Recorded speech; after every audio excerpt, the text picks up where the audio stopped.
All right, so over the years, I've got a lot of questions about how we find this angle. So let's go over a couple methods here. The first one, a lot of people like to measure. They'll figure that's 23.5 and they'll pull over and they'll mark this, but that way shit. Let's just be honest. Because a lot of the times you have to pull your number from the far end.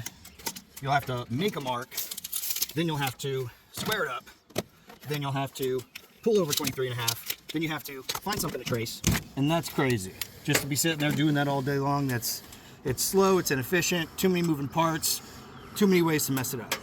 The next way, a lot of people, they'll put a pitch finder on here, try to figure out what the pitch is, and then they'll use like a framing square. They'll come in and they'll figure out their angle here, put it at a 412 or whatever, and then trace it. Again, there's too much human error in it.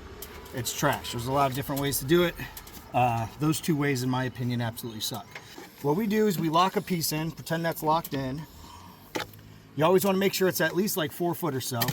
Slide this piece up in that J channel. Double check this thing, make sure it's good. All right. Then you want to trace. I'm going to trace all the way through. Nice, big, dark mark, something good that you can see. But we're not done yet. That's just one side. Right, let's go nut the butt here. I'll take the butt. You got the nut. There you go. Usually these just lock right in and you don't got to bother with all this nailing stuff. It's really a quick process when you get good at it. And then you don't have any mistakes. You let the job tell you exactly what you need, and you get it from the job itself. All right, and you're going to want to cut this perfectly straight.